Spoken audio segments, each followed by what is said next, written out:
Ladies and gentlemen, the President of the United States.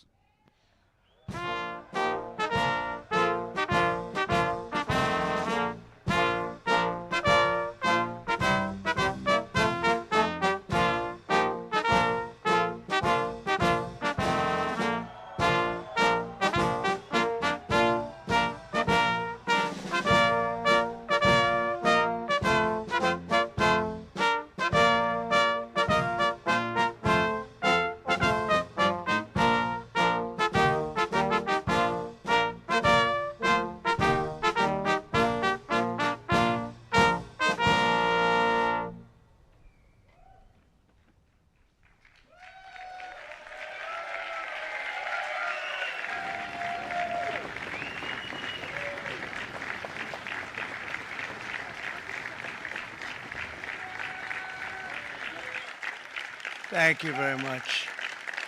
Thank you. Nice crowd. What a good-looking group of people. Well, we have some very, very good news today, and a lot of good things are happening for our country. Please sit down.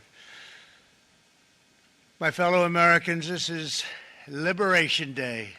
Waiting for a long time. April 2nd, 2025 will forever be remembered as the day American industry was reborn, the day America's destiny was reclaimed, and the day that we began to make America wealthy again. We're going to make it wealthy, good and wealthy. For decades, our country has been looted, pillaged, raped, and plundered by nations near and far, both friend and foe alike. American steelworkers, auto workers, farmers, and skilled craftsmen, we have a lot of them here with us today. They really suffered gravely. They watched in anguish as foreign leaders have stolen our jobs, foreign cheaters have ransacked our factories, and foreign scavengers have torn apart our once beautiful American dream. We had an American dream that you don't hear so much about. You did 4 years ago, and you are now, but you don't too often, and for many years and decades even, you didn't hear too much about. Our country and its taxpayers have been ripped off for more than 50 years, but it is not going to happen anymore. It's not going to happen. In a few moments, I will sign a historic executive order instituting reciprocal tariffs on countries throughout the world. Reciprocal, that means they do it to us and we do it to them. Very simple. Can't get any simpler than that. This is one of the most important days, in my opinion, in American history. It's our declaration of economic independence. For years, hardworking American citizens were forced to sit on the sidelines as other nations got rich and powerful, much of it at our expense. But now it's our turn to prosper, and in so doing, use trillions and trillions of dollars to reduce our taxes and pay down our national debt, and it'll all happen very quickly. With today's action, we are finally going to be able to make America great again, greater than ever before.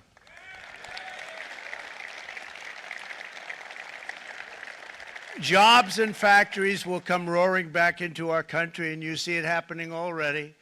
We will supercharge our domestic industrial base. We will pry open foreign markets and break down foreign trade barriers.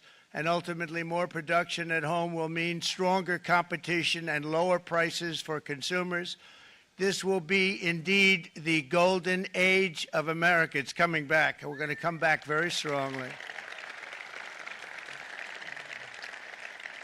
We're pleased to be joined on this momentous occasion by Vice President J.D. Vance. J.D., thank you. Thank you. Thank you very much. Where are you, J.D.? No, that wasn't too hard to find.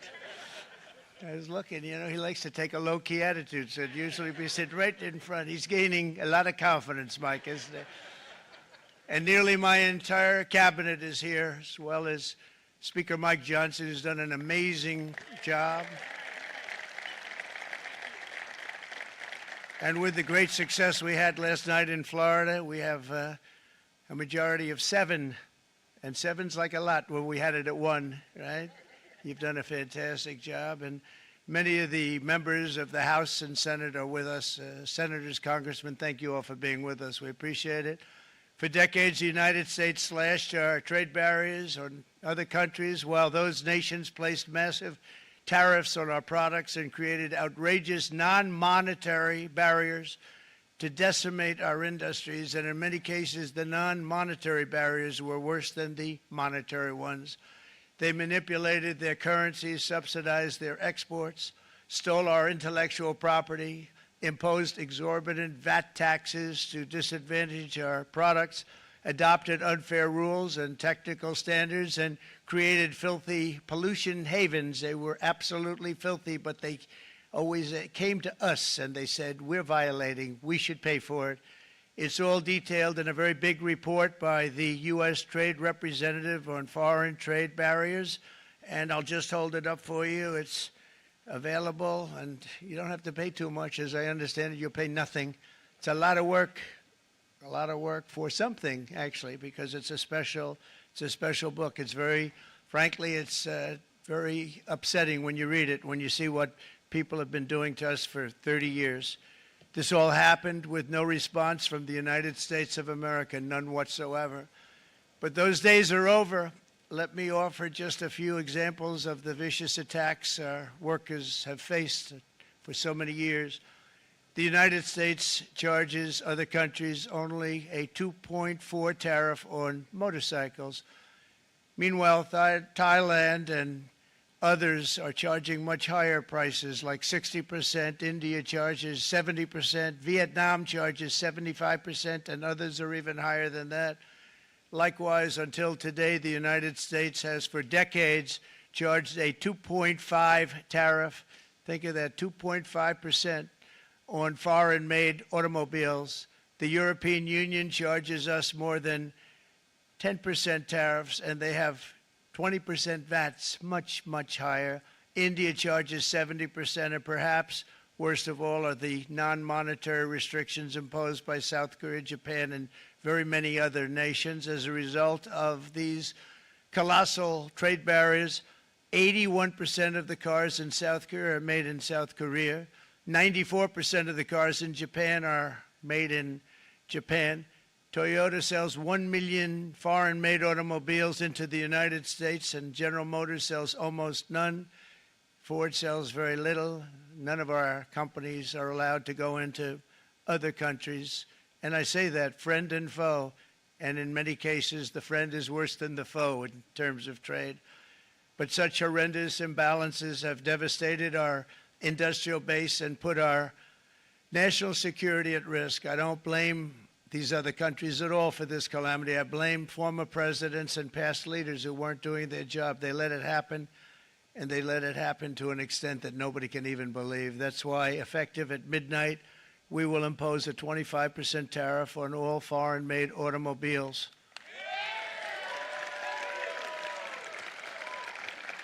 Thank you. Brian, I'd like to have you come up here for a second, okay? I just see him sitting. He's been a fan of ours, and he understands this business a lot better than the economists, a lot better than anybody. Brian, say a few words, please, would you? Thank you, Mr. Thank you. President. It's a great honor to have you. Thanks. Thank you, Mr. President. I grew up just north of Detroit, Michigan, in Macomb County, known as the home of the Reagan Democrats. My first vote for president was for Ronald Reagan. I thought that was going to be the best president I ever saw in my lifetime until Donald J. Trump came along.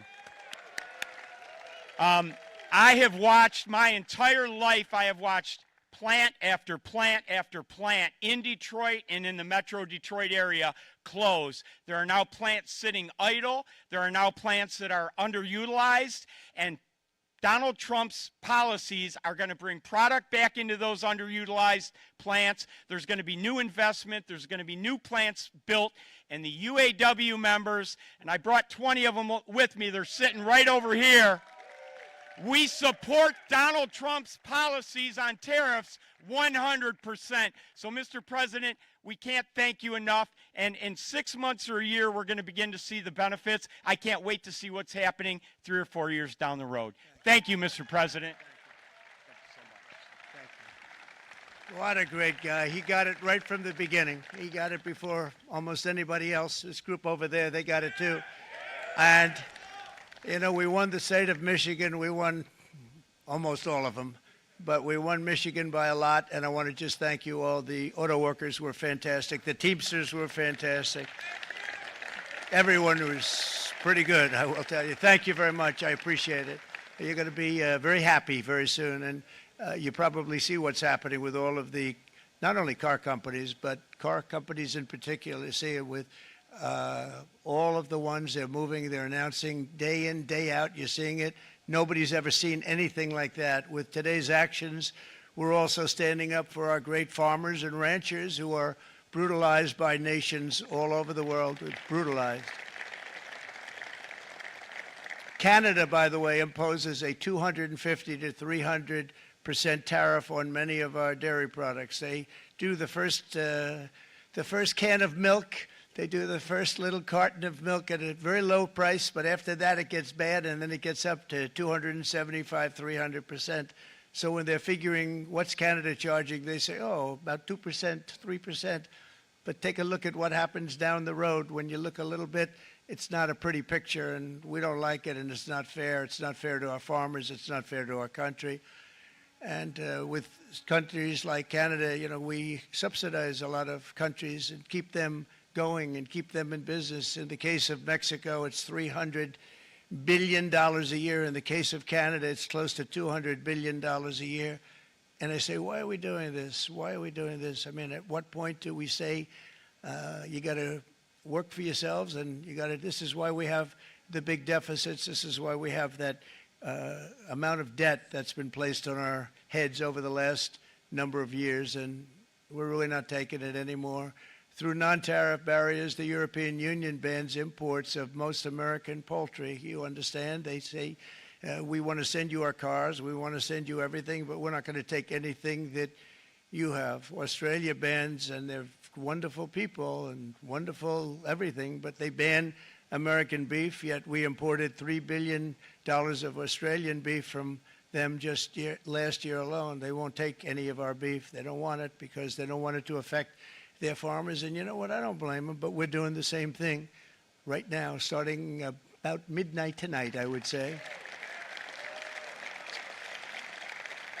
And China charges American rice farmers an overquota, it's called, a tariff rate of 65%. South Korea charges 50%. Actually, they charge different, from 50% to 513%. And Japan, our friend, charges us 700%. But that's because they don't want us selling rice, another thing. Who can blame them, Madam Secretary? Agriculture, great job you did on eggs, by the way. The egg prices came down 50%. You got them down 50%. Once we got involved, they were going through the sky. The egg prices, they were going through the sky, and you did a fantastic job. Now we have lots of eggs, and they're much cheaper, down about 59% now, and they're going down further. We charge 2.8% for so many things that other countries are charging 200%, 300%, and 400% for. If imposing tariffs and protective barriers made nations poor, then every country on earth would be racing to eliminate these policies, and China would be the first on line. They run a very strong country, but they're not first in line, and the American people are paying a very big price. From 1789 to 1913, we were a tariff-backed nation, and the United States was proportionately the wealthiest it has ever been. So wealthy, in fact, that in the 1880s, they established a commission to decide what they were going to do with the vast sums of money they were collecting. We were collecting so much money so fast, we didn't know what to do with it. Isn't that a nice problem to have? What do you think, Marco? Good problem? Marco would love that problem. But we don't have that problem anymore, but we're not going to have it very much longer, I will tell you. But they collected so much money, they actually formed a commission to determine what they were going to do with the money, who they were going to give it to, and how much. Then in 1913, for reasons unknown to mankind, they established the income tax so that citizens, rather than foreign countries, would start paying the money necessary to run our government.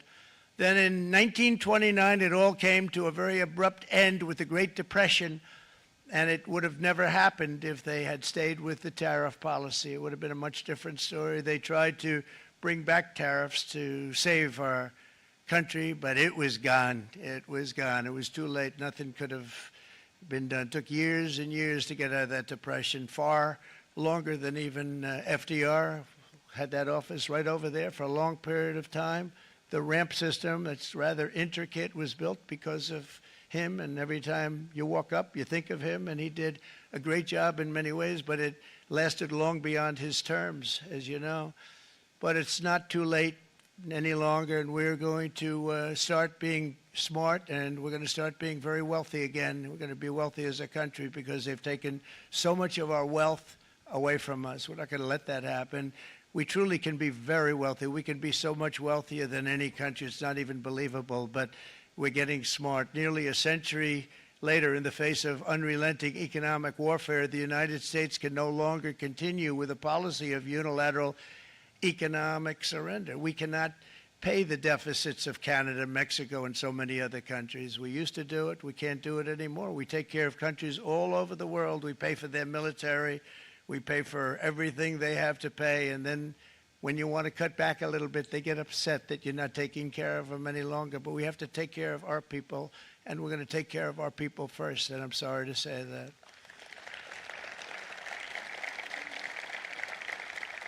And today we're standing up for the American worker, and we are finally putting America first.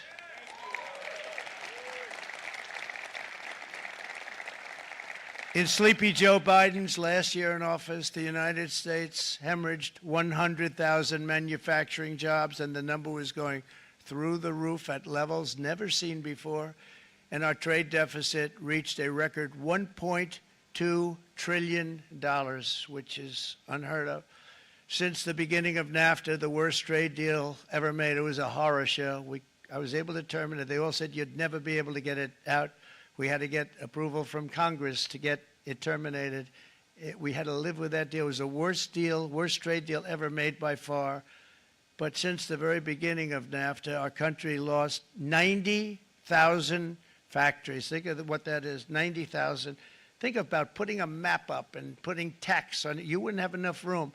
90,000. I said, is that possible? We had it checked 4 different times, and it was actually somewhat higher than that.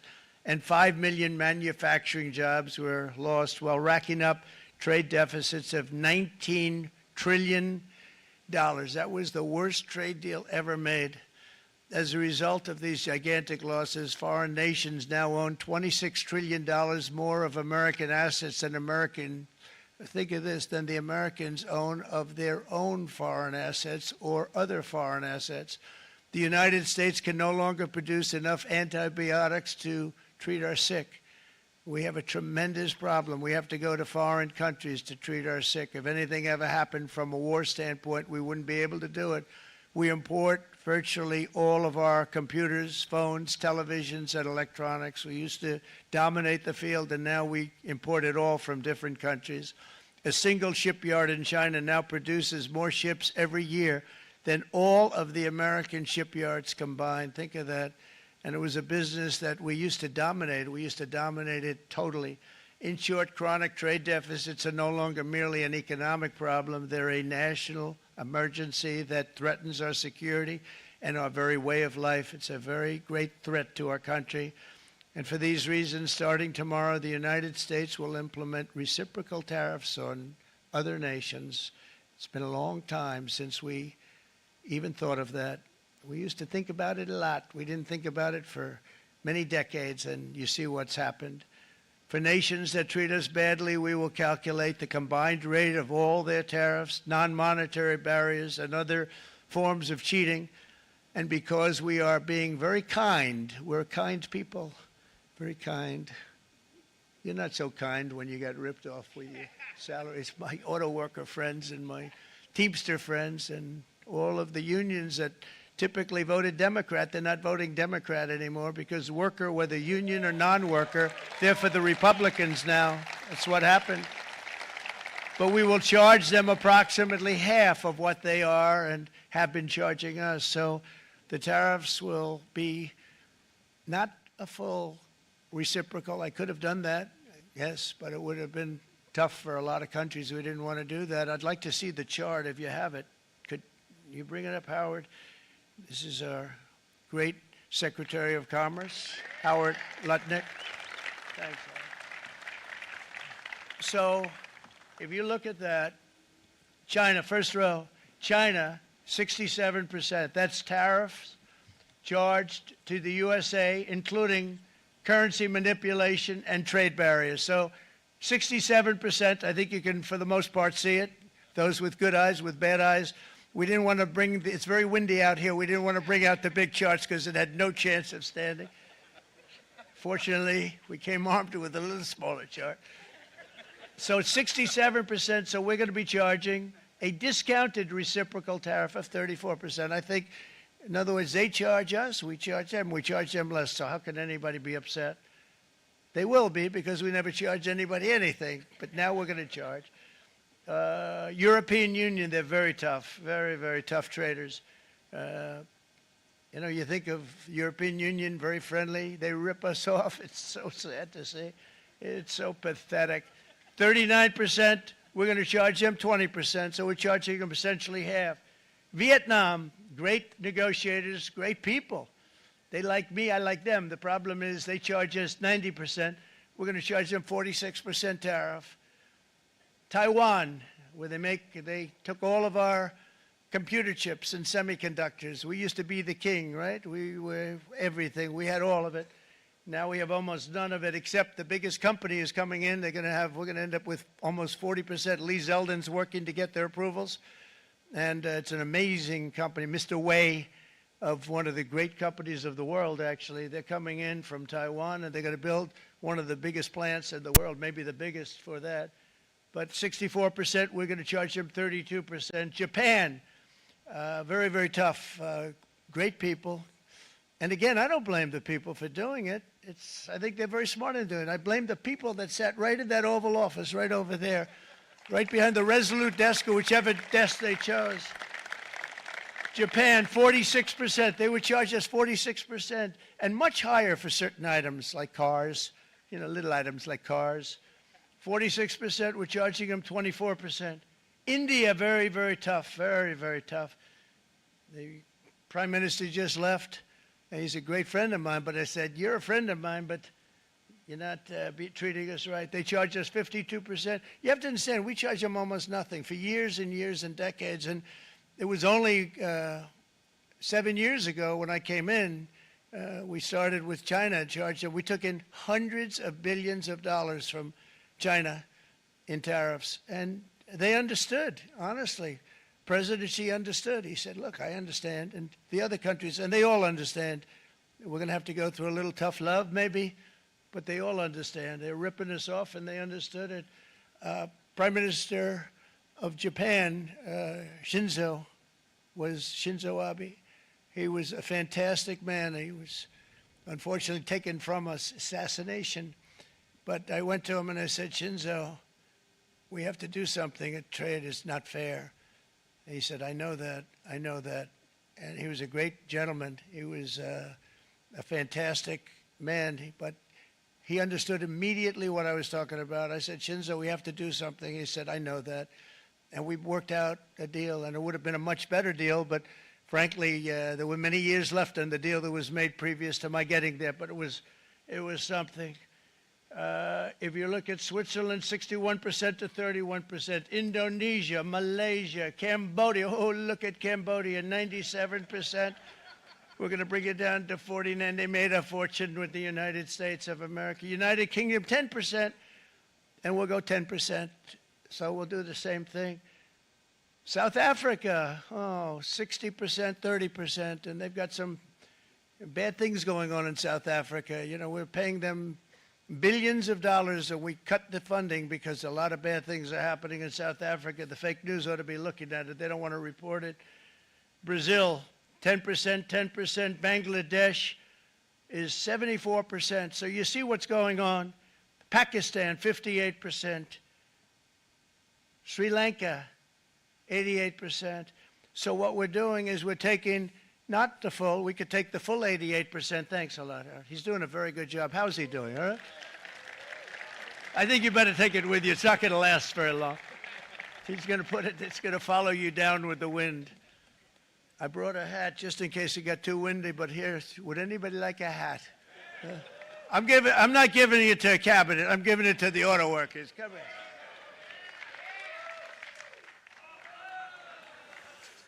Thank you, fellas. Get it. That's it. That's it. They deserve it more than our cabinet.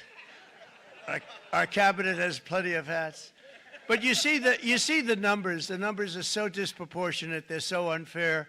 At the same time, we will establish a minimum baseline tariff of 10%. You notice that on the chart? And that'll be on other countries to help rebuild our economy and to prevent cheating. So we're going to have a minimum of cheating, and we're going to be very severe on the people that at the gate that watch the tariffs and watch the product coming in, because there's been a lot of bad things happening at the gate because the money is so enormous that you're talking about. There's never been probably anything like it in terms of the enormity, and there are a lot of bad things happen at the people that do the check-in, and they're looking at 10-year jail sentences if they do play. We're going to treat them so good, but if they cheat, the repercussions are going to be extremely strong.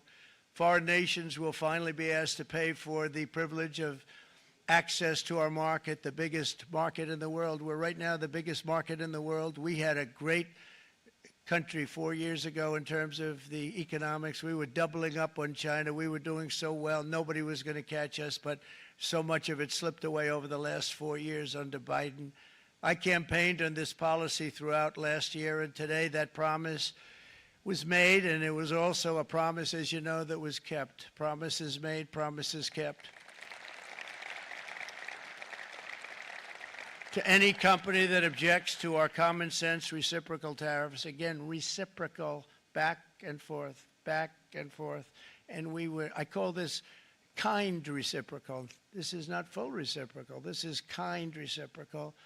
But what we do is we cut it in half. We charge them. My answer is very simple if they complain. If you want your tariff rate to be zero, then you build your product right here in America, because there is no tariff if you build your plant, your product in America.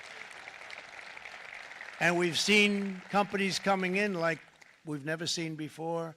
Likewise to all of the foreign presidents, prime ministers, kings, queens, ambassadors, and everyone else who will soon be calling to ask for exemptions from these tariffs. I say, terminate your own tariffs, drop your barriers, don't manipulate your currencies. They manipulate their currencies like nobody can even believe, which is a bad, bad thing and very devastating to us.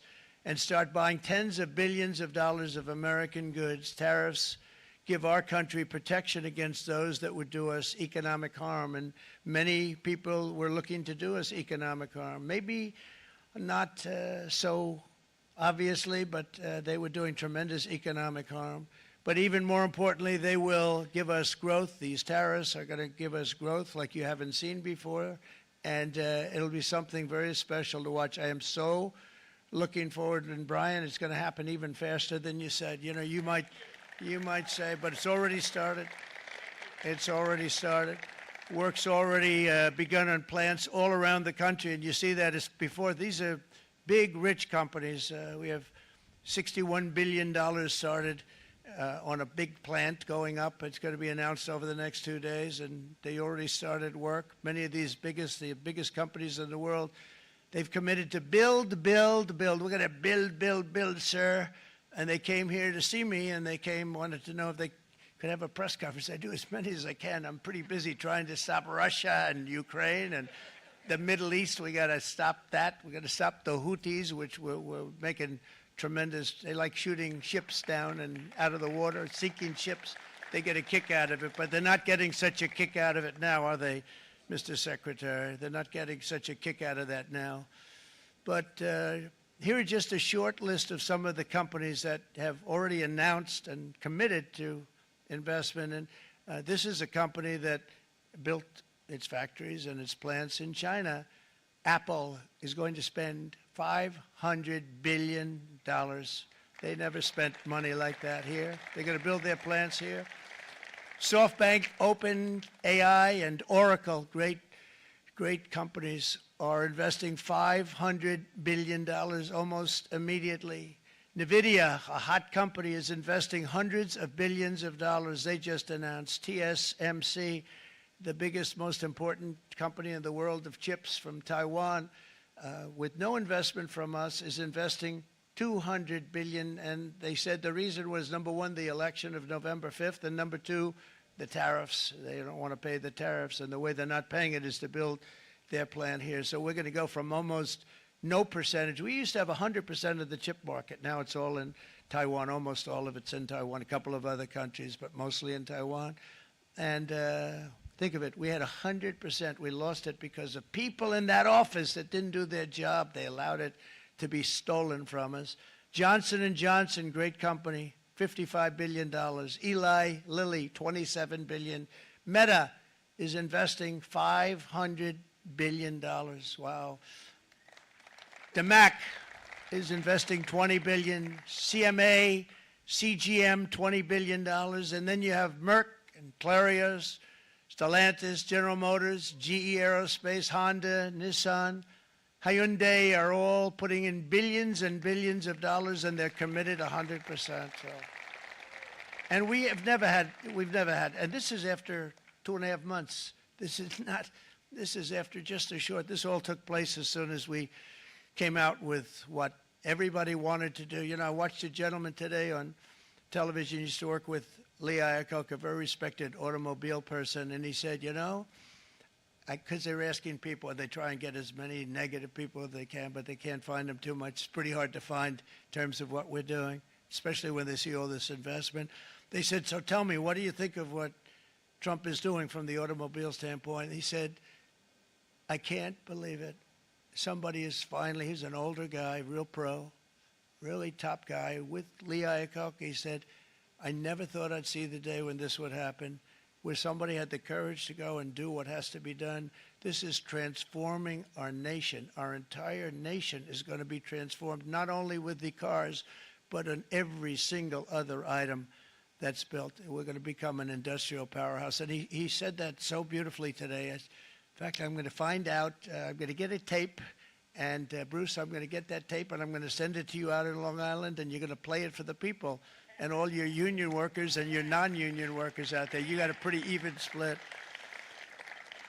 But we have, so far, it looks like we're going to have about $6 trillion of investments, and you wouldn't do that in years in this country over the last number of years. $6 trillion, and that's going to be much higher by the end of the year. And think of what $6 trillion is. You wouldn't have even a small percentage of that under this other system. We're going to be an entirely different country, and it's going to be fantastic for the workers. It's going to be fantastic for everyone. There will never have been a transformation of a country like the transformation that's already happening in the United States of America. It's an incredible thing to watch, and it's incredible to meet with the top people, people that you read about, very wealthy people, or people that are great managers and executives and presidents of big public companies. And to watch the enthusiasm they have now that they didn't have. They gave up on our country. They went to foreign countries and they built. Companies are pouring into our country at levels never seen before, with jobs and money to follow, and it's really beautiful. In the coming days, there will be complaints from the globalists and the outsourcers and special interests and the fake news. Always, the fake news will always complain. But never forget, every prediction our opponents made about trade for the last 30 years has been proven totally wrong. They were wrong about NAFTA. They were wrong about China. They were wrong about the Trans-Pacific Partnership, which would have been a disaster if I didn't terminate it. If I didn't terminate that, United Auto Workers, you would have had no jobs in this country. You would have had no jobs. It was all going to other countries. In my first term, they said tariffs would crash the economy. Instead, we built the greatest economy in the history of the world. And again, I have great respect for President Xi of China, great respect for China, but they were taking tremendous advantage of us, and I commend them for that. I say, hey, if you can get away with it, that's okay. But, you know, they understand exactly what's happening, and they probably, most of them are saying it's about time they did something, but, and they're going to fight, and they're going to fight fair. Everyone's going to fight. You know, it's like, I say to the leaders, look, you got to take care of your country, but we have to start taking care of our country now. We can't do what we've been doing for the last 50 years. From the day of my election, the stock market went up in my first term 88%, with NASDAQ going up 155%, more than any president has ever had in any term in office, by far. And I think we're going to blow that away. And maybe the numbers won't show, but I think they're going to show much better than even those numbers. But what you're going to see is you're going to see activity, that empty, dead sites, factories that are falling down. Those factories will be knocked down, and they're going to have brand new factories built in their place. They're not only talking about renovating, they're talking about brand new, the best anywhere in the world, the biggest anywhere in the world. I have a friend who builds car plants, and I said, I want to see the biggest and the best. He said, well, we have to go to Mexico. I said, no, I want to see it in the United States. He said, we're not building them in there. This is a year and a half ago during the campaign. He said, we're not building it. You'd have to go to Mexico. When I was starting to decide to run, and I went to number one in the polls very rapidly, I want to say, like let's say in the first hour, and then shortly thereafter, it looked like I was going to win, and the fake news was saying, "Oh no, don't do this." What they don't know is if I didn't win, they would have really been in trouble, because nobody wants to read them anyway. But I tell you what, when it looked like I was going to win, I announced that I was going to be doing exactly what we're talking about today. Great consistency, actually, because I've been talking about it for 40 years, but because I saw what was happening 40 years ago. If you look at my old speeches when I was young, very handsome, my old speeches, and that people would say, I'd be on a television show, I'd be talking about how we were being ripped off by these countries. I mean, nothing changes very much. The only thing that changed were the countries, but nothing really changes. But it's why it's such an honor. It's such an honor to be finally able to do this. If you look at China, I took in hundreds of billions of dollars in my term, hundreds of billions. They never paid 10 cents to any other president, and yet they paid hundreds of billions, so much so that Biden couldn't do anything. They wanted to try and terminate it because he had a very special relationship with China. You know what the relationship was? He had a special relationship. But the numbers were so big,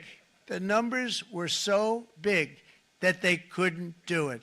So they did ease it up. They did things that they shouldn't have done. They made it a lot more comfortable for them, but they couldn't do it because the numbers were hundreds of billions of dollars, and I did that.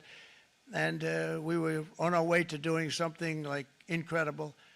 And then we had a very bad election happen, a very bad election. A lot of bad things happened. So when I said we got to do it again, I said we have to make it too big to rig. And we made it too big to rig, and we won in records, and it was a monumental win.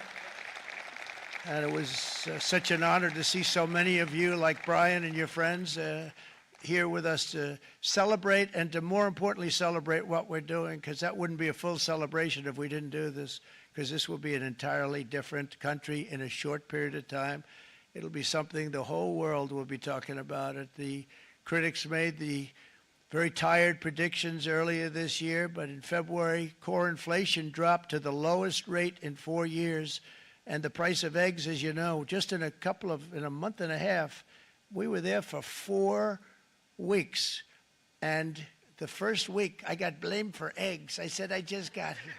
They said eggs have gone up at like 250%, and you can't get eggs. And they were going crazy. And I said, I just got here. And then we got to work on eggs, and we got to work on everything. And our great Secretary of Agriculture, you did a fantastic job. Brooke Rollins, she did a fantastic job. And as I said before, the price of eggs dropped now 59%, and they're going down more, and the availability is fantastic. They were saying that for Easter, please don't use eggs. Could you use plastic eggs? I said, we don't want to do that. We want to, and you really came through. It's an amazing job. Thank you very much, Brooke. You did great. But likewise, an old-fashioned term that we use, groceries. I used it in the campaign. It's such an old-fashioned term, but a beautiful term, groceries. It sort of says a bag with different things in it. Groceries went through the roof. And I campaigned on that. I talked about the word groceries for a lot.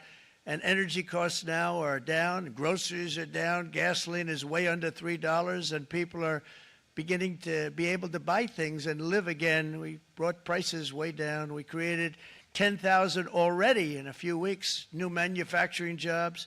And it was that took place in 1 month, numbers that they haven't seen in a long time. We had virtually no inflation under my term. We had virtually no inflation for 4 years. But after transitioning over to Sleepy Joe, it went from almost non-existent to the highest in the history of our country. They had the highest inflation in the history of our country, brought up by energy and bad spending and bad policy, and a lot of bad things happened. How about allowing millions and millions and millions of people to pour into our country with open borders, where it's so sad to see even now. And I see our great secretary you have done. Stand up, please, Christy. Stand up. Christy Noem. And Tom Homan. These people are doing a great job, but gotten them out in records. We have problems with judges that don't want them to go out. They want Tren de Aragua, and they want MS-13, the most vicious gangs ever. Nobody's ever seen anything like it. Absolute killer gangs. They kill people. They don't even think about it. And we put them out, and we have judges now, radical left judges that they don't want them to go out. They want them to even be brought back. Let's bring them back. You've done a fantastic job, and please thank everybody. Homeland Security, thank everybody. Appreciate it.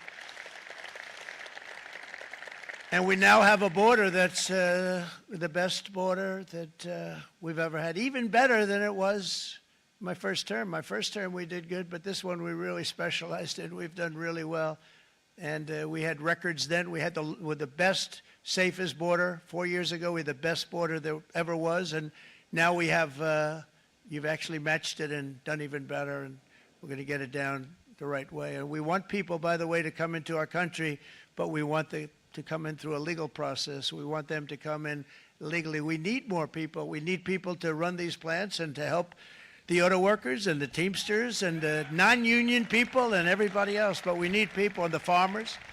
And we're going to let people come in, but they want to come in. We want them to come in legally. They have to have the capability of loving our country, not people that hate our country. We don't want them in our country.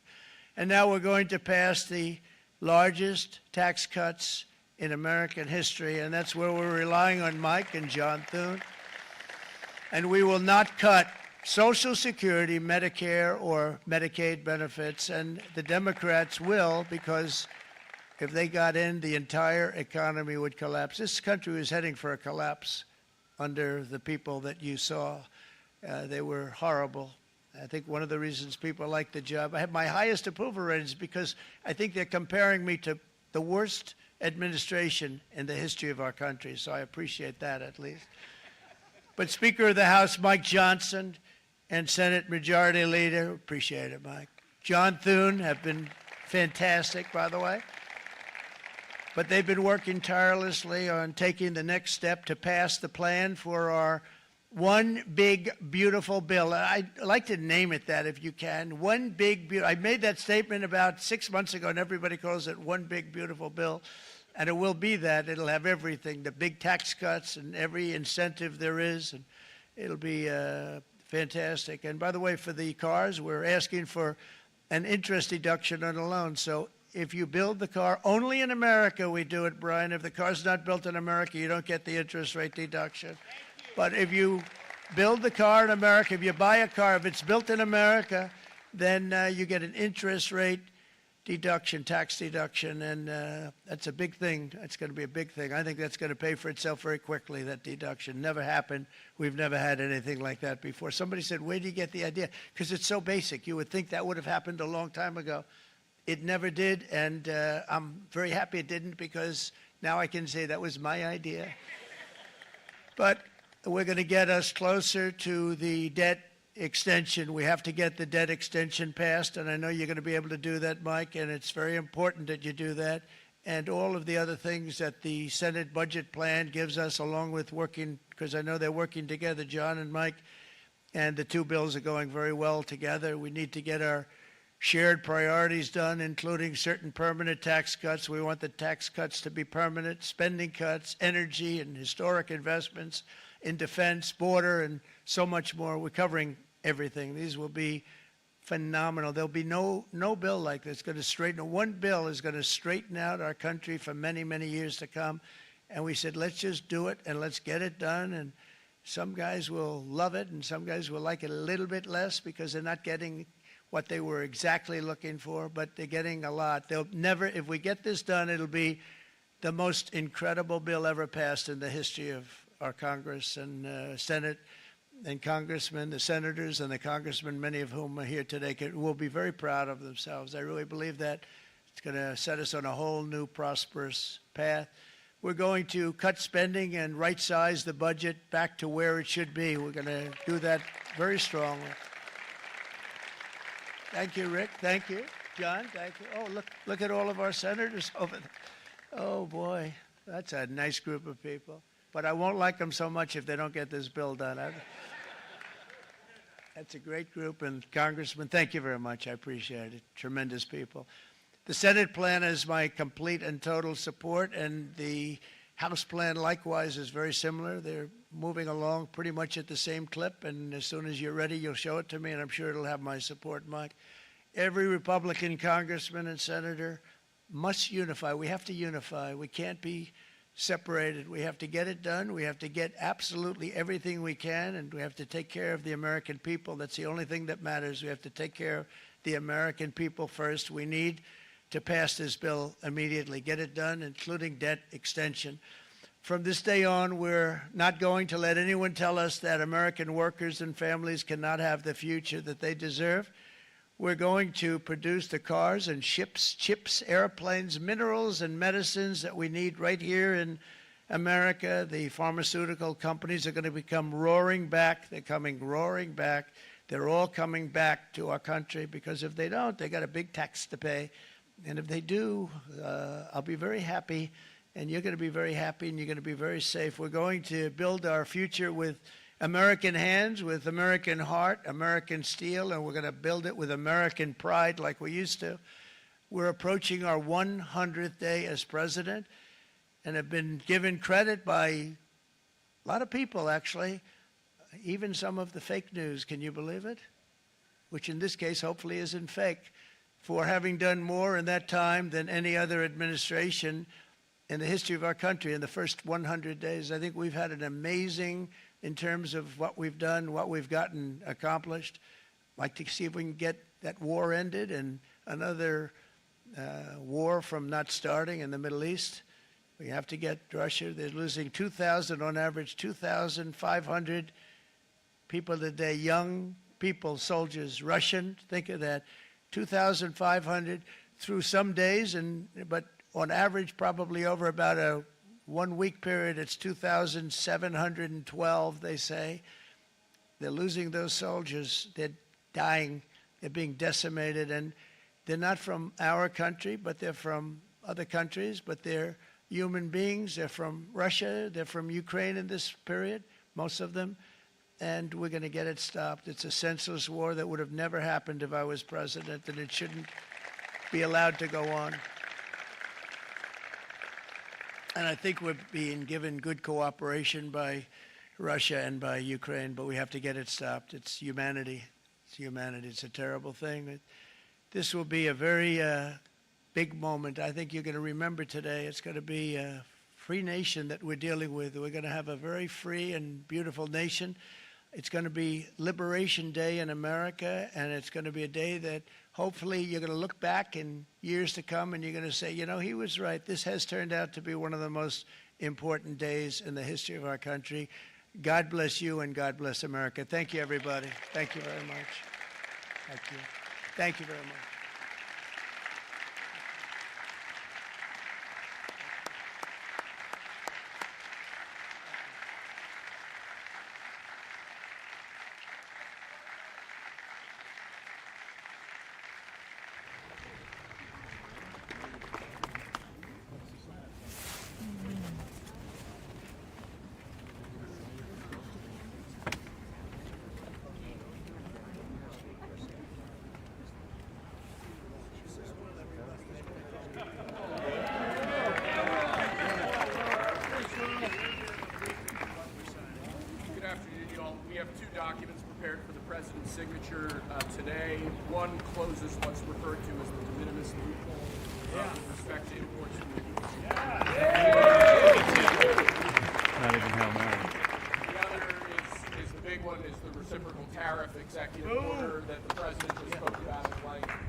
obviously a huge deal, and it's been an honor to be a part of your team getting started.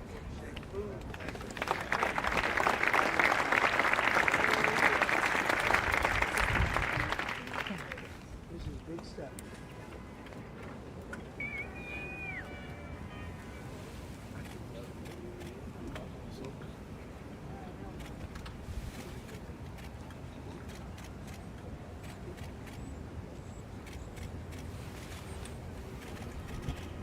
That's a 10. That's a good one.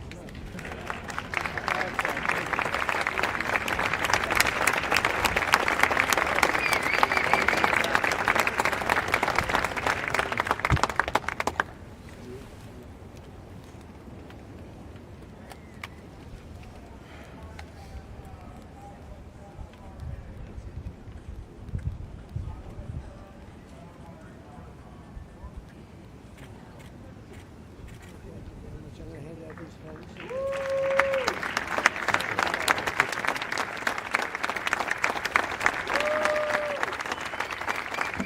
Thank you.